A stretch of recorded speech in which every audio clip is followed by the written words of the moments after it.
Magandang gabi po sa inyong lahat, mga kaibigan, mga kapatid na nanonood dyan, mga kapuntos, mga ano ba, kasebentuan, sa lahat ng mga nanonood dyan sa ating Mga Jared Natex. naka-ready na yung kay Jared. Okay, so sa lahat ng mga nanonood dyan, magandang araw po sa inyo lahat, ang aliman, hapon o gabi o umaga, magandang araw po sa inyo. At kami nandito, kasama ko si Brother Jared Almazora at saka si Brother Jody Salvador. Okay. And then kasama ko rin si Brother Aljan Bagatna. Okay, so Brother Aljan, meron ka ba kung sasabihin mo na bago tayo magsimula? Ayun, mga kapatid, isang mapagpalang umaga, tanghali, gabi sa inyong lahat. At nandito kami ngayon para bigyan ng reaction video ang kaganapan doon sa Tagbilaran. Brother Jando, tama ba yun, Brother Jando? Okay. Sa Tagbilaran. Yan. And then, ating unang unahin kung ano yung masasabi ni Brother Jared nung na-encuentro niya si Alci Anides. Ano masasabi mo doon, Brother Jared? Ano talaga bro? Yung iba. Unang-una, yung argumento niya nakakodigod din sa hawak niyang papel. Wala siyang wala siyang pinaka-fundamental doctrine eh. Kaya nung nakausap siya ni Bro Kaloy, nakausap siya ni Bro Aljan, nakausap siya ng mga ibang CFD, nag-iba-iba na aral nila. Dahil yung definition ng OSAS, nag-iba rin kay Archie. Yung definition ng faith alone, nag-iba rin kay Butlay. Pwede na pala ang gawa. Yung definition ng, ang dami nila yung Catholic born again na daw si Archie. Kaya, mahirap po si Archie nakalaban dahil sarado na ang isip. Gaya ng sinasabi doon ni Pablo sa 4:4 ng ikalawang Korinto, nagbinasa ko rin mismo sa harapan niya, na binulag ng Diyos ng sanglibutang ito ang pag-iisip ng hindi nagsisisampalataya. Hindi kasi sumasampalataya sa tunay na simbahan na may otorisasyon na itinayo ni Kristo. At yun ang Iglesia Katolika, Apostolika Romana, na inaalipusta at dinuduro-duro lang ni Archie Anides at hindi niya alam ang founder nun si Kristo. Samantalang yung tayo niyang Soldiers of, Soldiers of God, tayo niya lang yun eh. Kung hindi nagsabutong si Archie, hindi sana matatayo yung iglesia na yun. Kaya kung ako tatanungin, iglesia pala ng shabu itong iglesia ni Archie. Ano masasabi ko mga kapatid? At saka based naman dun sa observation ko, yung style ni Archie, magtatanong si Archie, and then pagkasagutan, hindi na makikinig yun, na na siya, pagkwentuhan sa katabi niya, hindi na siya nakikinig, kaya kahit na, ano masabi mo doon sa ginagawa ni Archie na tayo pinagbibintangan, na ginawa mo rin yung tuturo dati, na tayo pinagbibintangan na sumasamba na tayo sa rebulto. Pero kapag hanapan natin ng mababasa sa ating mga aklat, wala namang maituro. Ano masabi mo doon, bro? Jared? Yun yung kamangmangan niyo, bro. At yung kamangmangan na ginagawa ni Archie na sa 24 Nueve ng Kawikaan, kasalanan yun. Inulit-ulit niya. Aba, matinding kasalanan yun, bro, dyan. 10:26 ng Hebreo. Sapagkat kung ating sinasadyang ating pagkakasala, isa doon sa uri ng kasalanan, sa 24 Nueve ng Kawikaan, yung kamangmangan. At isa sa uri ng kamangmangan, yung magsasalita ka ng walang ebidensya. Lalabas rin yung kasinungalingan. Kasi, accusations din na sasabihin niya, sumasamba doon tayo sa Diyos-Diyosan. Ngayon, pag tinanong mo naman sa CCC na tayo sumasamba sa Diyos-Diyosan, wala naman siya may pakita. Kaya kasi nungalingan ni Archie. At patunay lang yan, bro, sa 8:44 ng wala, itong si Archie, ano pala lang din mo? Brother Jando, tanongin naman natin si kapatid kasi siya, INC ka ulo, di ba? INC ka ba? Ayun, dating INC din, born again. Tatanungin din siya, Brother Jando, kung ano yung masasabi niya doon sa argumento rin ni Brother Archie Anides kasi siya dati, aminado din, na galit din siya sa mga revolta natin. Ano yung sabi mo din, bro? Brother Judy, ano masabi mo na, Brother Judy? Ano masabi ko? Nung mali pa lang pagkaintindi ko, abot sa rebulto, na kala sinasamba ng Katoliko mga image. Yung pala ay respeto. Nakakala ko rin pagka, di ba, sa talaga yung yung gawa sa kamay. Salmo? Awit. Ayan ang Awit siyempre dito. 26. Pagka gumawa ka ng rebulto, nagamit ng kamay. Diyos Diyos. Nung nasa kamay, Diyos Diyosa na. Kaya yun, paliwanag ni Brad Garrett sa akin. Maayos. Naliwanagan naman ako. Actually, meron akong kopya dito kasi ako mahilig kasi ako mag-xerox ng mga babasahin, ano? Meron akong ano dito sa Our Catholic Faith na xerox ko ito. Sa page 220, 220, ang sabi ko dito, we do not worship the saints, we only honor them as the special friends and servants of God, we adore God alone. Pero tayo pinagbibintangan na ina-adore na sabi ni Archie, ribulto lang yan, may mata hindi nakakakita, pero bakit nyo ginagalang? Eh, yung Biblia ba? Eh, ito gamit din, ginagalang mo ito ni Archie. Eh, kung ginagalang niya Biblia, wait lang ha. Naingay si Thomas eh. Wait lang. Sige, kaya ako magpadulo dito para ako ay makapagsibag anytime kung gustuhin. So, habang ako'y wala, mag-usap na kayo. Kaya interviewin mo siya bro, si Brother Jody. Paano nangyari na convert na ano siya, na-convince siya ni Jared? Okay? Sige. Maingay si Thomas eh. Maingay si Thomas. Wait lang. Maganda ipakita mo rin bro yung mga larawan. Dati ka pang MCGI, INC, para kasi alam mo na mga MCGI, magaling mamaratang yan. Ano ka na magaling sa pag ano. Ay, Brother Jared, may tanong ako sa'yo, bro.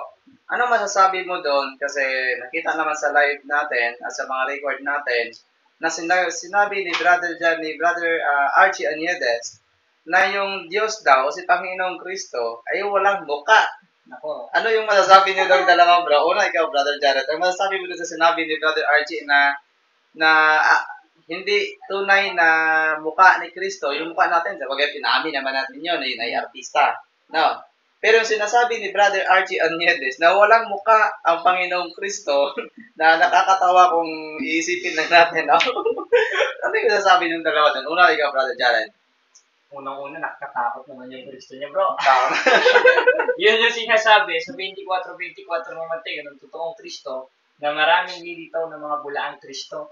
At isa doon sa bulaang Kristo, yung walang pong Kristo. Dahil unang-una yung Kristo ng Biblia, may mata yun, may ilong yun, may bibig yun, kaya nga nakakapangaral eh. 12:49 ng 1. Lahat ng sinasabi niya galing sa Ama.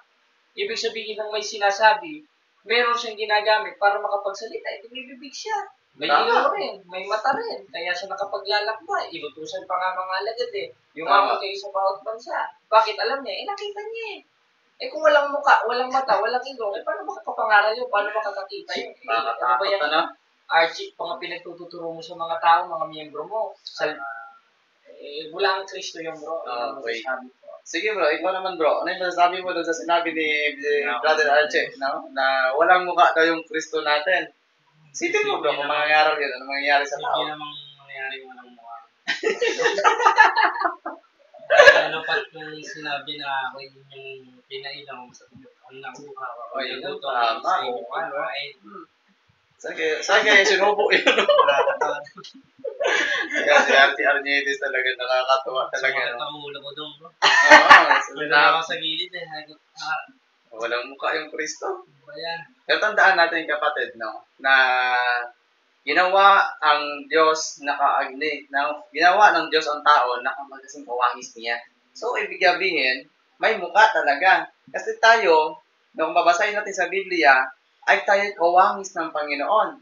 So, kung walang mukha ang Panginoong Kristo, so ibig sabihin tayo mga tao, walang mukha din. Oo, kasi nasa unbig sa isang Genesis eh. Oo. Yan, ano kayong Biblia gamit nito ni Archie Aniedes? Parang satanic Biblia naman niya. At saka example sa inyo mga kapatid. Ako kunwari si Kristo. Tapos mangaral ako sa inyo, wala akong mata, walang ilong, walang bibig. Anong gagawin nyo, bro? Tatakbo kami ng Nakakagawa talaga to si Archie Aniedes, no? Grabe pala to si Archie. Kaya ikaw, Archie, kung nakikinig ka man, nanonood naman yan, bro. Nanonood yan talaga. Tawahan ka na sana. Tawahan ka na sana. Yung sinabi mo sa akin nung nasa Tagbilaran ako, sayang ako. Paano sayang? Eh, yung karunungan ko na ito, iwawalat lang ng Diyos ko eh. Archie Añedes, Punyo 19 ng unang Korinto, sapagkat nasusulat, iwawalat kong karunungan ng marurunong. Ibig sabihin, yung karunungan ko, iwawalat lang ng Diyos to. Dahil yung pinakamahalagang karunungan, si Kristo, 1.24 o 1.27 ng unang Korinto. Anong sabi? 1.24 pa rin ng unang Korinto. Sapagkat sa kanilang mga tinawag, maging Hudyo at Grego, si Kristo ang kapangyarihan ng Diyos at karunungan ng Diyos. At yun ang pinakamahalagang karunungan ng Diyos, si Kristo, hindi si Brother Jared. Para sabihin mo, sayang, ano sayang, crush mo ba ako, Archie? Ang galing talaga ni Brother Jared mag-quote ng versikulo. At Brother Jared, at Brother, ano pala mo na bro? Jody? Brother Jared, Brother Jody, tatanungin ko ulit kayo doon. Kung ano masasabi nyo, kasi naalala ko, tinanong ni Brother Jared si Brother Archie ng about sa Greek. Pero yung sagot niya ay hindi niya daw pinag-aralan. So ngayon, ano yung masasabi nyo na hindi na daw kailangan pag-aralan ang ganyang salita, no, patungkol sa Biblia, no? Kagaya ng ginamit mo. Ano yung ginamit mo pa sa kaligtasan? Yung sa Triskia, bro. Oo, Triskia. So ngayon, hindi na daw kailangan pag-aralan ang Greek. So, paano niya nasabi na hindi na kailangan pag-aralan ang Greek, Brother Jared, kasi ikaw yung gumamit doon? Ikaw muna tatanungin ko, bro.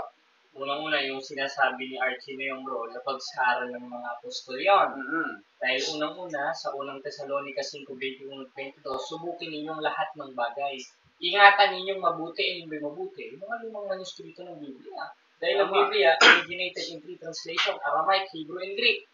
Ngayon, kung hindi mo aaralin yun, saan ka na mapunta? Kaya yung Kristo na ito ni Archie Añedes, walang mukha.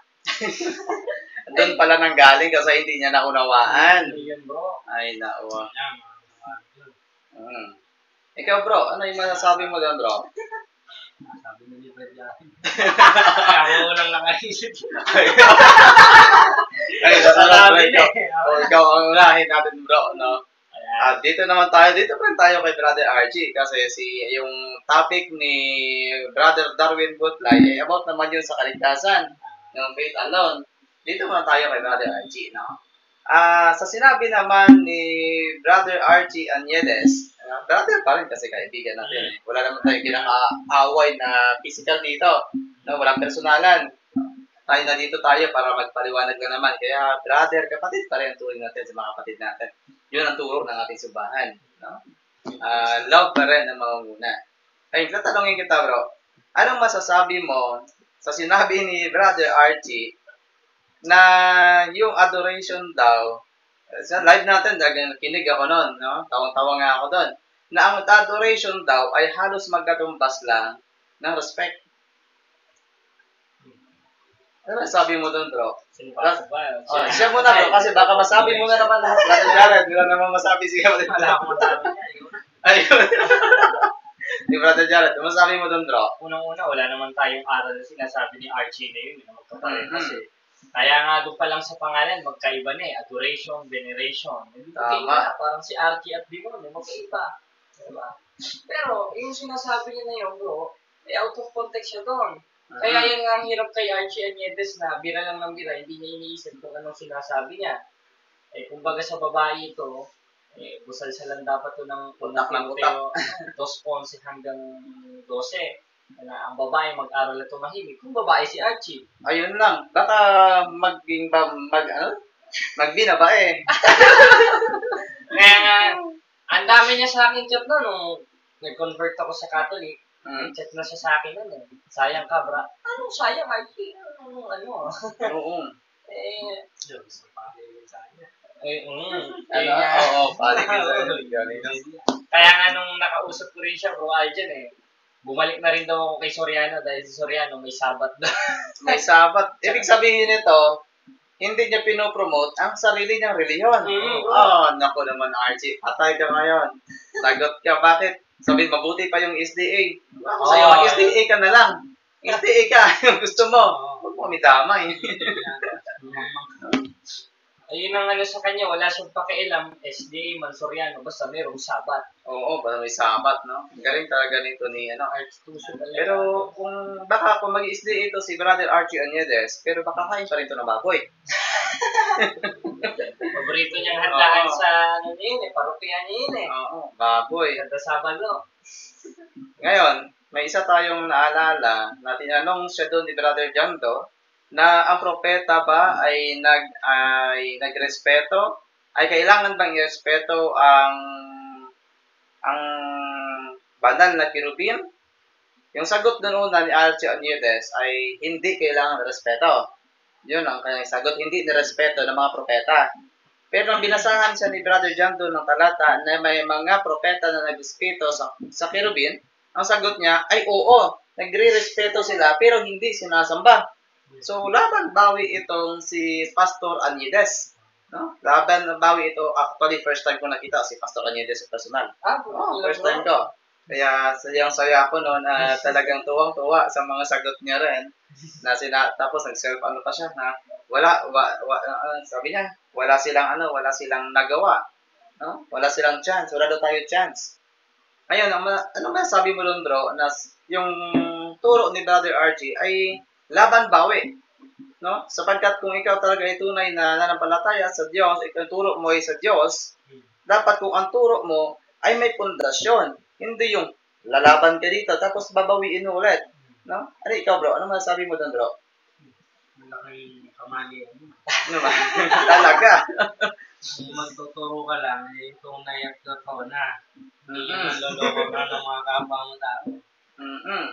Tapos, pupunta ka sa gilid, katino. Iangat mo, bubuhat ka sa sarili mong bangko. No chance daw, bro. No chance. Ba't hindi mo ipakita, Archie Aniedes, yung buo ng video? Ang kinukuha mo lang, yung kalahating video na halos wala naman dialogo, yung salita mo lang sinasabi mo, di ba lalabas sinungaling ka dyan, Archie? Oo. At naka-upload yun yung full video natin sa YouTube channel natin. Kaya walang edit yun, walang cut yun. Yan, Doon. yan kasi ang hirap, bro, Aljan, kapag ang founder ay tao. Hindi Ay. mananahan ng Diyos dyan at walang karunungan ng Diyos dyan. Dahil ang karunungan ng Diyos, gaya ng sinabi ko sa 1.24 ng unang Korinto, si Kristo. At iisa lang naman yung reliyong itinayo ni Kristo. Oo. Sa 16-18 ng Mateo. At yung pangako ni Kristo doon sa 19 at sa 18, kahit panaigan ng Hades, Ay hindi makakagiba. hindi magigiba. Itong si Archie, giba na agad yung aral. Di wala sa kanila si Kristo. Walang karunungan sa kanila. Kaya wala silang fundamental na aral. Tama. Bakit? Wala kasi sila doon sa pundasyon at sa ligan ng katotohanan sa 3.15 ng unang Timoteo na siyang Iglesia Katolika, Apostolika, Romana. Kaya yung ginawa ni Brother RG Aniedes, kinuha niya yung kanyang sariling upuan at binuhat. Pansin niya, nagbuhat ng sariling bangko. Mayroong si Brother RG. Ay, nako. Tapos, nung time na sinabi niya, wala na ba kayong tanong? Napansin mo yun, Brother Jared?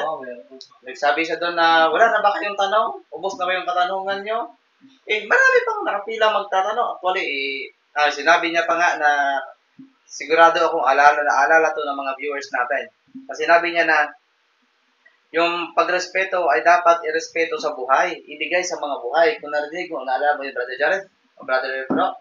No? Sabi niya, ang respeto hindi kailangan ibigay sa mga patay na tao. Kundi ang respeto ay ibigay sa mga buhay. No? Nakakatakot lang itong si Brother Archie. Bakit? Kasi hindi niya pala nirespeto si Inang Virgen Maria. Kasi patay na. At walang utang na loob itong si Brother Archie Aniedes sa kanyang mga lolo at lula. No? Patay, hindi na nirespeto Hindi nga sila nagpapavisa, hindi na nagpapadasal. Kaya nakakalungkot yung mga matatanda, may edad na malapit nang mamatay. No, hindi naman natin nakakalungkot kung nasa kayo ni Brother Archie. Bakit? Pag namatay kayo, wala kayong makukuhang respeto. Ayun nga, bro. Nakakatakot. Pagabuhin na lang yung katawan mo, itapon ka na nga. Oo, nakakatakot yun. At kung hindi nirespeto si Brother Archie, hindi nirespeto ni Brother Archie Aniedes, Inang Virgen Maria, tanong ko sa iyo, Brother Jared, sino ba ang tinutukoy sa Genesis 10:15? Basahin natin. Sige, Brother Jared. Genesis 10:15. Genesis. Kasi yung tinutukoy dyan, sinang Virgen Maria. Ayan, basahin natin. At naging anak ni Kanaan si Sidon, na kanyang panganay at si Seth. Ewan bro, 15 pala to. Ano ba? Yan. Ano ba? Mali at ang ano ko si Jess ata. 15 Nga. Makabaliktad. Oh, makabaliktad ha. Hanapin natin. Sige, hanapin muna natin. Ito yung mahirap. Pag nagkabaliktad-baliktad na. Hindi nga bro, pag yun, hirap dito sa online. Yan, Genesis 15. Subok. 15. Labo ng mata ko eh. Parehas tayo bro. 15. Ayan. Ayan. Tingnan natin ha, kung ito ngayon.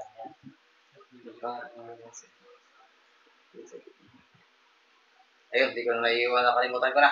Ayan ko na.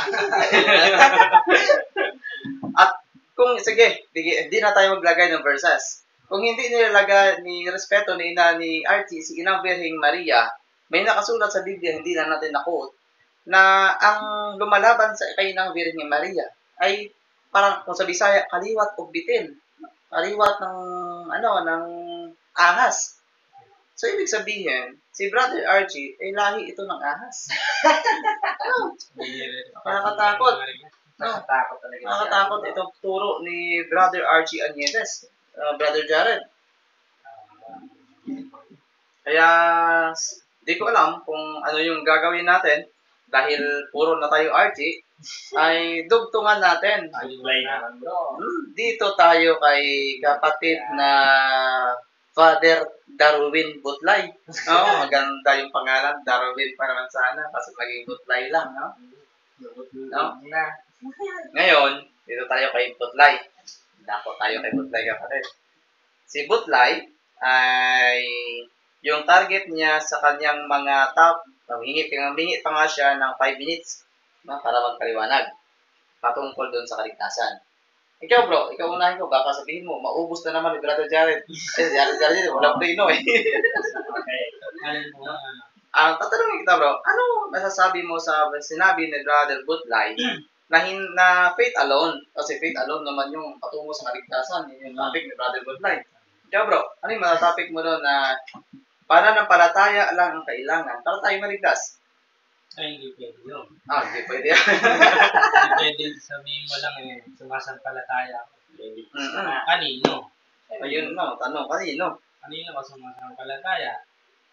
Sa walang walang imahe. Ang sabi niya kasi, sa nila, sa may reliyon nila walang kahit ano yung bato?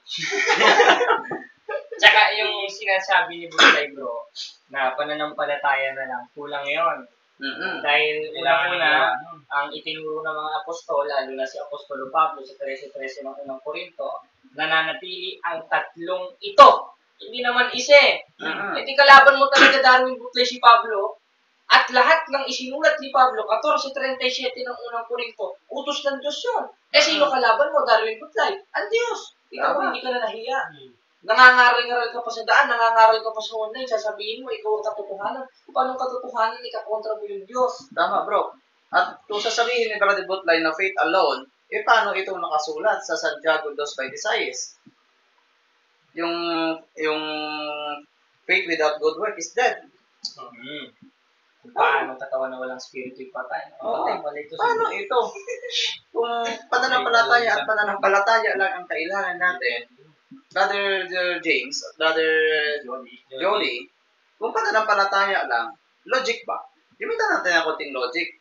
Sige, Brother Butlay, manalangin ka at manalangin dahil napapakita na maraming pananampalataya sa panggitan ng manalangin. Tama, Brother Jared? Tama po. Oo. So, ibig sabihin nito, manalangin ka ng manalangin, Brother Butlay, at, example, panalangin ka ng panalangin na bigyan ka ng pagkain ng Panginoong Diyos. So, ginamit ng Panginoong Diyos ang iyong kapitbahay para bigyan ka ng bigas. Manalangin ka pa rin ba para mga Diyos yung bababa dito para sa inyan ka? Kung wala kang gawa? Oh my Hindi goodness. na kikilos. Oo. Wala bro. Logic pa lang, bagsak na itong aral ng mga boy na kin. Kaya nga bro. Lalo na itong si R.A. Fuentes ba yung bro? Ayo, Sa Cebu. Oo, Yung aral ni R.A. Fuentes bro, no? Kaya nga. At si Rian Fuentes, isa ito sa nakilala ko na hindi naman sa pag nagja-judge ako ha. Ayon na sa nakita ko, isa ito si Pastor Rian Fuentes. Alam mo yung versikulo, Brother Jared, na yung demonyo ay nag-aantay lang ng pagkakataon na sumunggab? Nakalimutan na natin bro. Nakalimutan ko lang yun. Bakit? Dahil kung kagaya nyo, Brother Jared, pumunta yun dito. Pumunta yun, bro. Oo. Pumunta yun dito si si kapatid Pastor Rian Fuentes. Buong pamilya niya, bro. Kasama, bro. Oo, pinakain siya dito. As in, nandun na, tinanggap ng tinanggap. Lahat, lahat binigay sa kanila, totoo lang. Pero yung nangyari, pag uwi doon ni Pastor Rian Fuentes, tinira na si Father Darwin. Nag-spy lang pala dito. Grabe naman pala, bro. No? At ang balita ko rin, bro, tumakbo daw sa exorcism yun. Oo. Bakit kaya ganon nung nangyayari sa mundo natin? No, nakakatakot. Oo. At kung papanigan nyo, no? Kung papanigan nyo ang faith alone, mga kapatid, isabi dito sa Juan 14:15, alam mo yun, Brother Jared? Sige. 14:15 ng Juan. Sige. Ito ang sinasabi. Juan 14:15. Basa. Kung ako'y inyong iniibig, Wait lang, Brother Jared. Ito sabi diyan ni Kristo, kung ako ay inyong iniibig, patuloy, Brother Jared, ay tutuparin ninyo ang aking mga utos. Ayun. Napakalinaw. Na kung tayo'y umiibig kay Kristo, tutuparin natin ang kanyang mga utos. Tanong, Brother Jared at Brother Jello. Sino ba? Jody. Nakalimutan ko talaga.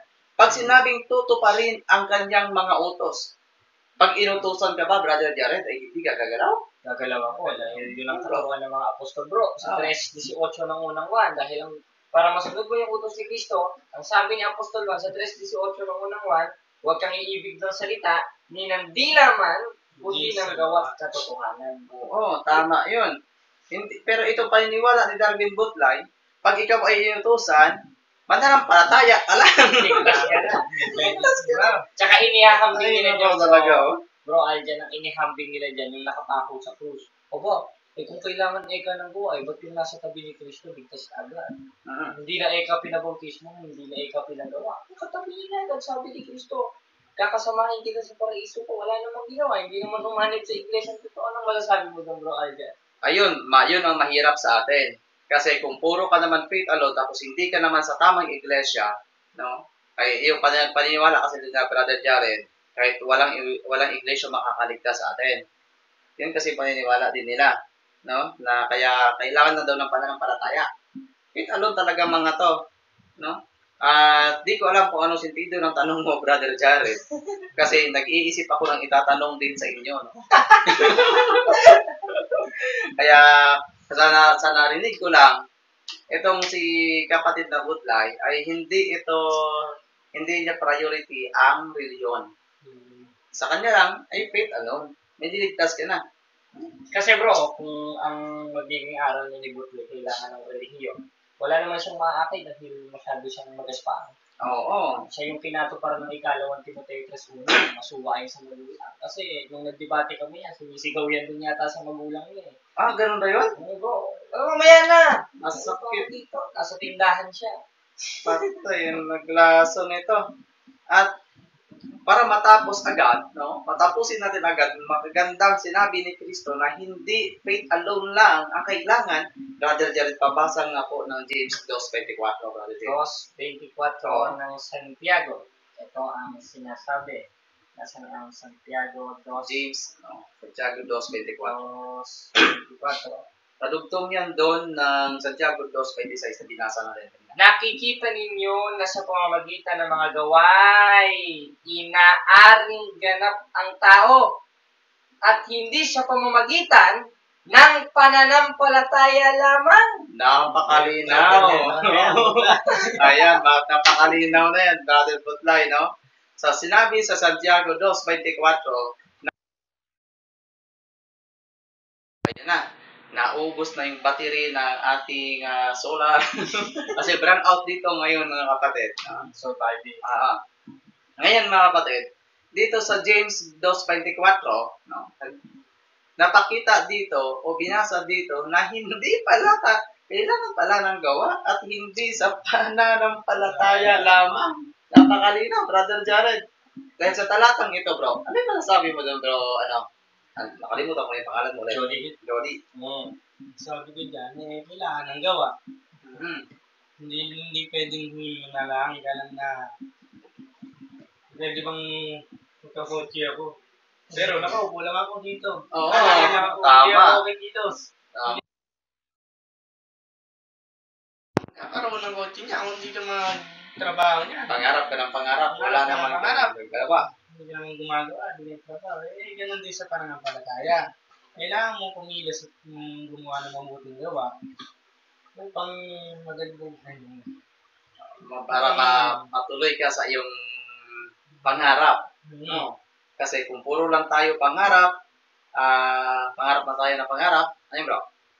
May switch ba lang bro? Ako. Meron lang pangarap. Hindi bro, nag-interrupt yung malubat na yan siguro. Ayun. Anong ating sasabihin bro? Record, kahit patay yung ilaw natin, dahil burn out nga dito, taubos na yung solar, no? Kapatid, Brother Jared, pabasa nga po, Brother Jared, ng Mateo 19:16 hanggang 17. Kung ano dito ang nasusulat? 19. 16 hanggang 17. Dahil sa pagkakalam ko, yung sentido niyan, ay kung kailangan nating makapasok sa kaharian ng Panginoon, ay kailangan talaga nating sumunod sa utos ng Panginoon. Kaya, tayo buhay pa. Bakit? Sige, Brother Jared, basahin. Sinabi, mapalad ka, Simon Barjonas, sapagkat hindi ipinahayag ng aking Ama na nasa langit. 18. At sinabi ko naman sa iyo, Pedro, at sa ibabaw ng batong ito ay itatayo ko ang aking iglesia, at ang pintuan ng Hades ay hindi magsisipanaig laban sa kanya. 19. Ibibigay... Napunta ka na 19. Mateo 19. Nagtaka ko yan. Mateo 19:16 hanggang 17. Okay. Mateo 19. 16 lang. 16 hanggang 17. Mateo 19:16. Nag-aantay ako ng commandment sa utos ng Panginoon. Wala. Ito sabi, at narito, lumapit sa kanya ang isang at nagsabi, Guro, ano ang mabubuting bagay na gagawin ko upang ako'y magkaroon ng buhay na walang hanggan? Eto, Brother Jared, stop mo na. May nagtanong sa kanya dyan na kung ano ang gagawin niya para maangkin ang buhay na walang hanggan. So, ibig sabihin, kaligtasan. No? Kaligtasan. Nakaligtasan talaga na sinasabi nitong ni Pastor Butlay na hindi na kailangan ng gawa. Pero tanong ito, ano ang kanyang gagawin? So, ibig sabihin ng gagawin? Kikilos. Tama. Gagawa. Anong sagot ng Panginoon? 17. At sinabi niya sa kanya, bakit mo tinatanong sa akin ang tungkol sa mabuti? May isa na siyang mabuti. Datapat kung ibig mong pumasok sa bahay, ay ingatan mo ang mga utos. Yan. Ingatan mo ang mga utos. Ano ba yung mga utos na Brother Jared? Marami yon, no? Marami yon. Pero itong si kapatid na Butlay, hindi na naman siya ni Brother Kaloy. Ligtas ka na ba? Oo, ligtas na daw siya. Pero sinabihan din siya ni Brother ni Bro Edgar Laugan, binasahan sa ng bersikulo, hindi ko lang makuha yung bersikulo na bago mo maangkin ang kaligtasan ay kailangan mo munang mamatay. Ang tanong, namatay ka na ba? Wala pa bro, hindi pa namamatay ito si Darwin Butlay. Buhay pa eh.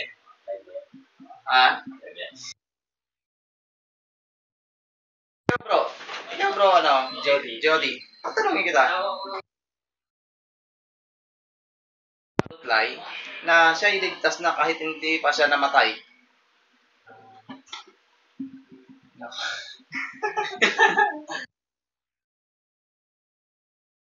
Ligtas na siya, pero Usap muna kayo bro, patayin na lang natin yung ilaw.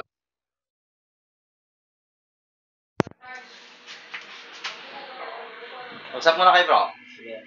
Yun, unang-una, yung hindi siya patay. Matalino pa siya kay Apostol 1, bro. Dahil si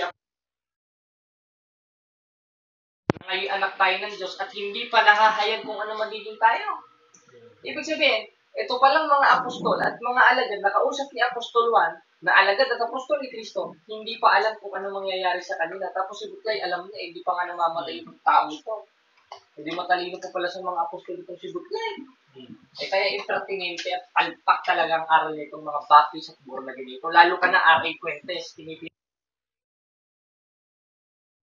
aral mo. At tinitin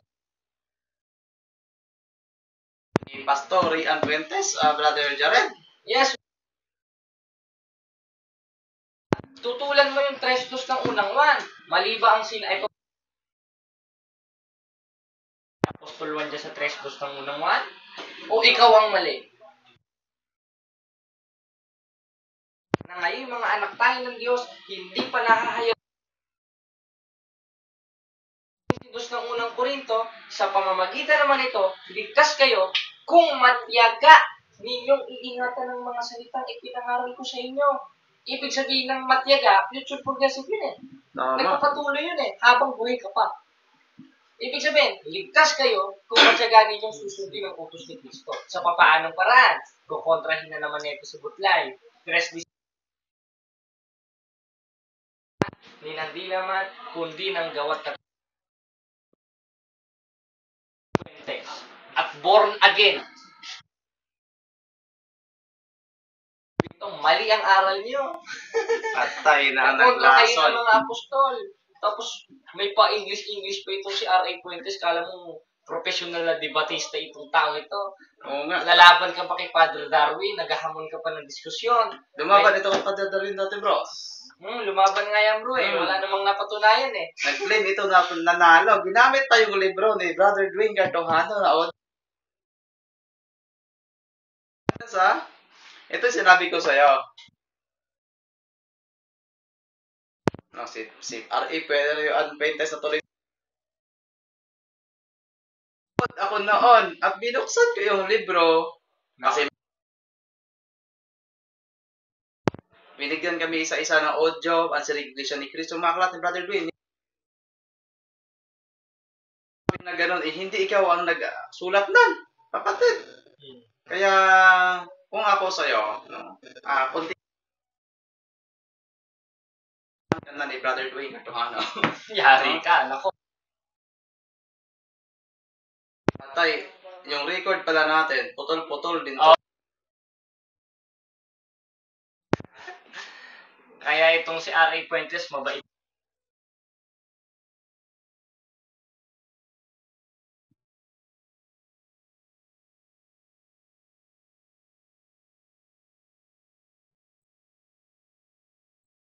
Kaloy, tinwist niya na naman yung sinabi ko sa 3-2 ng unang 1. Ang tutulan mo, yung sinabi ni Apostol 1. Mali ba si Apostol 1 o ikaw ang mali?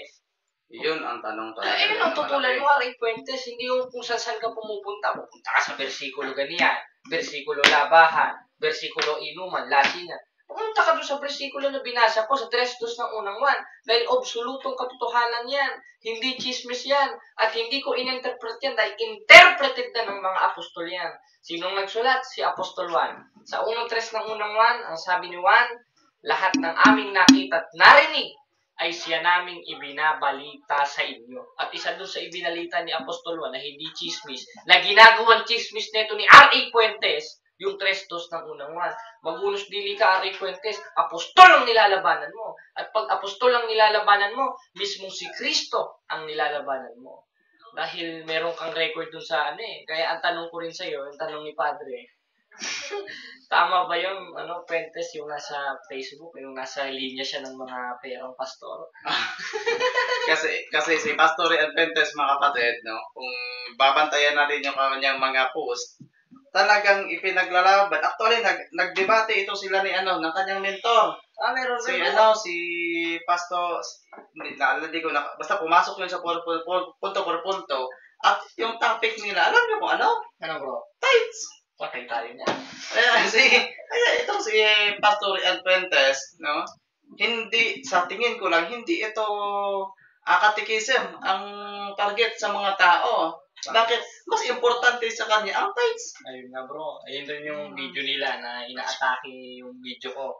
sa ikapo ni R.A. Cortez. Talagang, may ibigin sa salipit yung mga taong ito po, no? Kaya nasa list, ano bang website yun?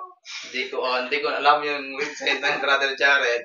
Pero, itong si Pastor Rian Fuentes, talagang, mukhang pera ito eh. Totoo lang. Mukhang pera ito eh.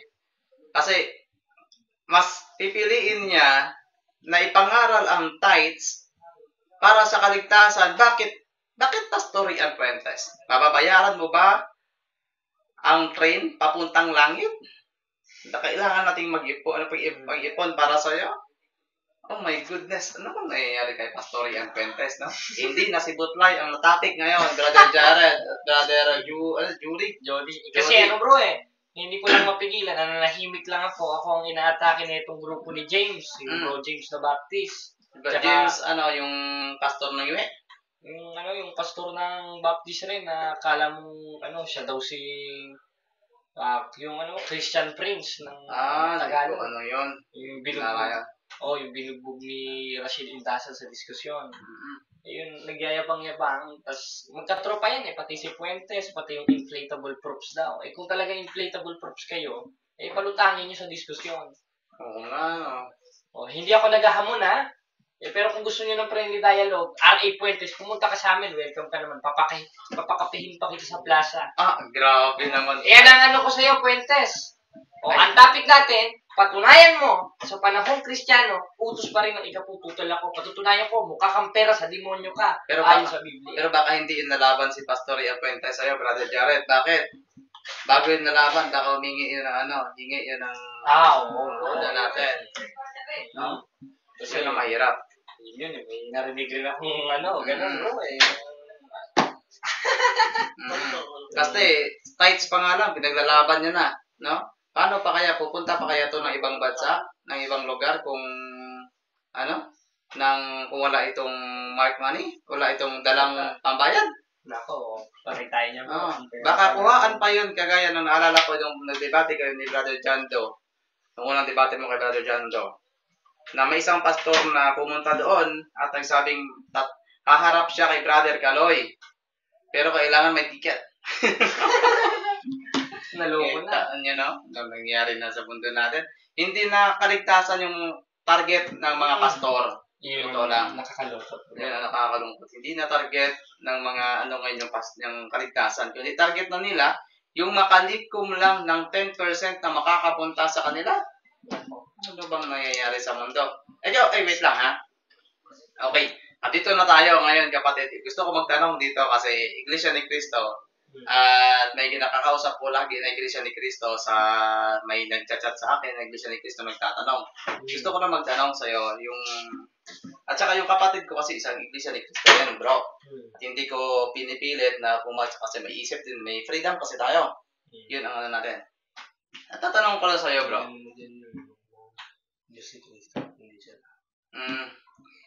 Okay, tanong ko sa'yo, una-una, tinuturo ba totoo ba bro, na pag hindi kayo nakapagbigay o hindi kayo nakapagsamba, ay may mga kayo, ito hindi ko alam bro ito chismis lang din sa akin, gusto ko lang malaman sa'yo. Totoo ba bro, na kapag hindi kayo nakapagsamba, ay pinupuntahan kayo sa bahay niyo? At totoo din ba yung tithes bro, sa inyo? Oo, totoo.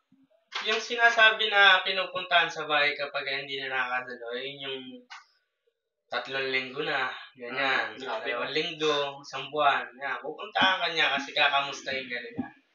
Sabihin nila, anong dahilan mo? Bakit hindi ka na nakakasimba? Nakakasamba. Samba kasi tawag nila dun Hindi naman simba Nakakasamba, yan. Kakamustahin ka, kakausapin ka. Tapos, kailangan yung dahilan mo, valid daw. Ayan, valid. Hindi yung pwedeng, nilalagnat ako. Hindi daw pwede yun. May sakit na nga yung tao Tapos? Hindi, ayun. Tapos, about naman na sa isa, sa tithes? may pit dyan. Mahigpit. Merong, yan. Iglesia ni Cristo ng sa tithes, bro. Merong pa nga tinatawag niya na anong ba tawag doon? Yung bukod na ipon sa may yung lagak? Oo, yan, yung lagak. May lagak. Malagak.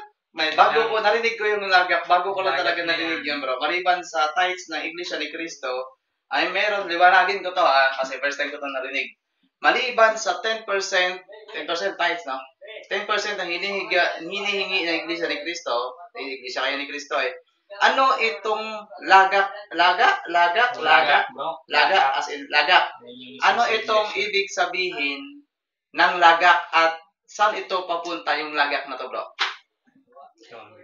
Yun, yung lagak na yun, bro, yung mag-iipon ka ng isang taon. Tapos, lahat ng inipon mo ng isang taon, kahit hindi ka pa bautisado sa iglesia nila, ibibigay mo yon sa July 27, parang alay dun sa anniversary. Pagpapasalamat nila. Ay, naglason. Panahon ng pagkakatayo ni Manalo at pagkakarehistro sa Security and Exchange Commission. Sina-celebrate talaga nila, bro, na lumitaw lang sila. Grabe, July 27, 1914, yung itinatag ni Cristo, 33 AD yun, 16-18 ng Mateo, yung nasa Roma, 16-16, paano sila yun? Wala silang connection doon dahil hindi naman matatalikod yung iglesyang nasa Biblia gaya ng aral nila na apostasy. Gagamitin nila yung 4.1 ng unang Timoteo. Yung 4.1 ng unang Timoteo, tumutukoy yun sa huling araw. Hindi pa naman huling araw, existed na tayo noon, 33 AD yun, nandun pa si Cristo, pambihira ka naman, ventilasyon, tsaka ikaw parba. Talagang palpak ang mga ipinangangaral nito. Kaya yung lagak, bro, yun yung mag-iipon ka ng isang taon, kahit hindi ka pa, biruin mo, hindi ka pa nababautismuhan, pwede na daw yun. Kukuha ka ng sobre, parang ipon challenge ba, bro? Pero hindi mapupunta sa inyo, ipon challenge, pero hindi mapupunta sa inyo. Galing, no? Kapatid namin.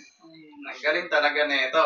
Bukod pa yung gano'n, Yung sa harapan pa yun. Pagka nakita ng meron din sa harapan. Nakita kang di ka nakapag-ulot. Yung mga mukha nasa unahan. Susumit mo. At alam lang nila yan. So, tatlo. Bali, 30, liwanagin ko lang to. 10%, laga, at hindi pa kasama itong, ano yung sinabi mo sa unahan, bro? Papaliwanag nga, bro. Yun namang nasa unahan, parang regular, regular gano'n. Kaya magtataka ka, bro, ba't meron silang pagsamba ng Huwebes, Biyernes, Sabado, Linggo. Doble-doble pagsamba nila kasi doble rin yung kita nila. Magalit kayo sa akin. Yung lang sinasabi ko. At meron akong isang manggagawang kaibigan, hindi ko na lang babanggitin yung pangalan na natiwalag. Alam mo, kilala ko yun, bro, no? Kilala mo yun, no? Star na tayo. Basta yan. Ginawa pa lang, kabalbalan, no? Naku, patay tayo niyan. Di na tayo magtataka, nalalayo na tayo doon kay Butlay at Archie. So, tatanungin ko, patungkol dito sa, sa ganitong, topic ko. Paano yung example, kagaya namin doon sa Iloilo, Iloilo man ako, no? Sa Iloilo, na meron akong kakilala doon na sobrang hirap na niya. Tuloy pa rin ba yung 10% at laga at yung sabi nyo sa harapan na binibigay sa INC, bro? Tuloy-tuloy yung bro. Tuloy yung basta dumalo ka. Dahil obligado ang pagsamba sa kanila kahit pilay ka na pinkaw na tenga mo, balag na yung mata mo, tuloy-tuloy pa rin. Basta dumalo ka, kailangan maghulog ka. Kasi nagbabasa sila ng mga talata di kontra sila dun sa aral ng mga apostol. Sa 8.3 ng ikalawang Korinto na sapagkat ayon sa kanilang kaya nagpatotoo ako at higit pa sa kanilang kaya nagsiabuloy sila sa sariling kalooban. Yung mga apostol at yung mga alagad nagsiabuloy sa sariling kalooban, bro. Tapos sila, sa pilitan, kahit pilay-pilay na yung paa mo, kulang ka na sa wheelchair, flat na. Kaya yung tungkod may bali-bali na, kawayan na lang. Talagang obligado kang mag-abuloy. Kaya kawawa yung mga ayta sa, Grabe, no? Yung mga naakil nilang mga taga-bundok. Talagang, bro. Tanong ko lang, bro. No? Dahil malaki yung abuloy, malaki yung 10%, maliban sa lagat na yun, meron na kayong nabalitaan, bro, sa inyong community na Iglesia ni Cristo ay nagtayo ng isang parang charity works kagaya ng Katoliko, bro? Oo, meron sila nung, ano bang tawag doon, yung charity works sila na nalimutan ko rin. Meron. Ginaya, gaya-gaya na lang sila, bro. Ginagaya nila yung CGI. Meron din pala sila nito. Unang meron yan ay ang dating daan. Ginaya nila. Pero dati wala to. Wala, bro. Kailan lang nilang nilabas yan. Ganun pala to. Yung nagpapakain ng, lugaw. Lugaw lang. Walang sabing namimigay ng bigas. Wala. Lugaw, bro. Lugaw talaga. Sa bagay. Yung bigas na yan, matatagpuan mo lang yan pagka binahala yung bahay niyo. Yun lang. Hindi, At- 3 lata. Mm. 1 kilong bigas o 2. Okay na. At isa sa tanong ko lang dito, no? Tungkol dun sa tuwing may bagyo. Sa tuwing may bagyo, kasi marami akong balitang narinig, lalong-lalo na nung, yung malakas ni Yolanda. Tama ba na hindi pinapapasok ng Iglesia ni Cristo yung mga hindi kaanib sa kanilang simbahan, bro? Kahit may bagyo na? Ganun yun, bro. Totoo Kahit yun? yung mga hindi nakaani, bawal pumasok doon dahil kami, nung naglalaro kami doon sa may loob ng kapilya, pumasok kami, pinalabas kami, bro. Wala naman kaming masamang ginagawa. Nandun lang naman kami, nakaupo, nananalangin. Ba't na kami papaalisin sa loob? May mga kaanib kami ng Iglesia ni Manalo noon. So ibig sabihin pala, bro, kahit na sa gitna ng bagyo at alam naman natin, hindi natin maipagkakaila na matibay yung simbahan ng Iglesia ni Cristo. Hindi natin yun, maipagkakaila konkreto yun. yun, Yun ang isa sa safe na pwedeng pasukan ng tao kahit hindi pa ka-Iglesia ni Cristo. Kasi tayo nasa Diyos tayo. Ang tanong ko doon, totoo ba na hindi nila pinapapasok kahit na may bagyo? Wala talaga, bro. Wala din? Kahit miyembro nila, kahit baha, bawal pumasok doon sa loob ng kapilya nila. Diyan lang kayo sa labas. Dahil meron akong kilala, yung si Bro Mago, no? Yung parang kasambahay nila doon na matanda na, gustong pumasok sana, hindi pinapasok dahil doon sa damit lang. Ayos naman yung damit, nakapantalo naman yung matanda, naka-t-shirt naman. Hindi pinapasok, bro.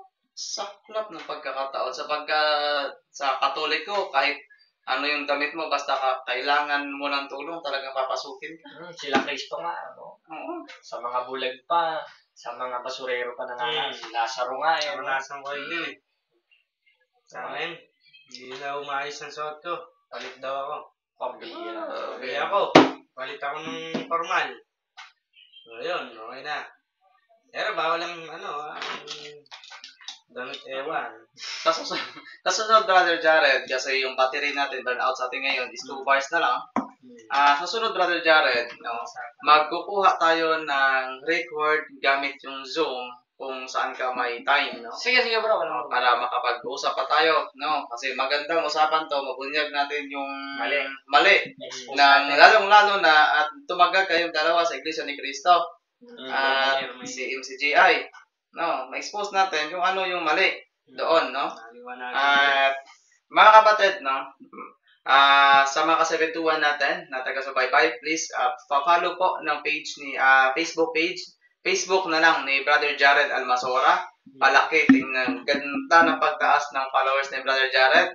Paki-follow po natin. At si Brother Jody, no? Yung totoong pangalan, bro, sa Facebook, bro. Jody Salvador. Ayan, Joby Salvador. Pa-follow din po, mga kapatid, dahil para kahit paano makapagbigay din siya ng konting salaysay sa inyo. So, may tanong kayo about sa IC o MCG at sa Born Again. Oy, dati nga born again, 8 years. Wow. 8 years, yung tagal ah. Tagal ako dyan, kaya alam ko lahat yan. So, mag-tandem tayong tatlo, tayo ng Zoom para makapag-usap-usap tayo, no? Makapag-record o makapag-live din tayo, Brother Jared at Brother Judy, no? Ayun na muna, mga kapatid, bibitinin namin kayo dahil ayun, 2 bars na lang talaga yung patuloy namin. Burn out kasi ngayon dito, ang init pa, walang electric fan, no? Tiniis namin to para sa inyo. Ay mga kapatid, God bless, at uling mensahe, Brother Jared. Ayan, pag-ibig nawa ang manatili sa atin, mga kapatid, at huwag nating pababayaan ang Holy Mass dahil yan ang pinakamataas na antas ng pagsamba sa Diyos. Dahil yan ay utos, 4:24 ng 1, pagsamba sa Diyos sa Espiritu Totohanan, 3:15 ng unang Pedro, utos sumamba kay Kristo. At isa-isang paraan dun sa pagsamba kay Kristo, 10:25 ng Hebreo, yung huwag pabayaan ng pagkakatipon at tanggapin ang katawan ni Kristo sa 26:26 ng Mateo. Amen. Yun ang mga kapatid. Thank you, Brother Jared. At huling mensahe, Brother Jody. Nahihiya si Brother Jared. Masaya ako mga kapatid eh. Hindi na ako matinitis. Sige, bro. Tulog na tayo. Ingat na lang po tayo sa mga ibang sekta na may sa Galatia 7:20. 4:17. 4:17. May mabuting akala. Pero ang ibig nila Iwalay kayo. upang ipagmalasakit din sila. Kung nasa ibang sekta man kayo, subukin ninyo yung kinakaaniban nyo. Kung totoo yan ba'y totoo. Amen. Yan ba'y sa Diyos. At mag-research din kayo kasi kasama naman ang history. Nagsasabi kasi, hindi na kailangan ng history daw eh. Sa Biblia na lang daw bumasa eh. Ang problema, brother, bro, kung sa Biblia na bumasa, letra por letra sila yung parang nila, wala namang Pojibar doon sa Biblia, bro. Kailangan mabasa ang Pojibar doon. Oo. So, Hindi hindi ibig sabihin gagawin mo. Bawal Hindi pala ng mag-research Biblia ka. yung patibar mo, no? Bawal pa, hindi totoo, bro. Kasi Paano natin malalaman ng Service istorya budget. ng mga Boston yan? Okay, yun lang mga kapatid. Antok na si ayun mga kapatid, alas Ayun, 11 na. Pasado alas 11. Sobrang init dito ngayon. Usapan na. Pero tiniis namin to para sa inyo mga kapatid. At abangan nyo kasama kaming tatlo mga kapatid, magbubuo tayo ng kahit konting live, recorded man lang para isaliwalit natin yung mali ng MCGI. Tatlo to mag-expose born again, at yung Iglesia ni Cristo na tatag ni Felix Y. Manalo noong July 27, 1914. Ayun mga kapatid, God bless! Salamat.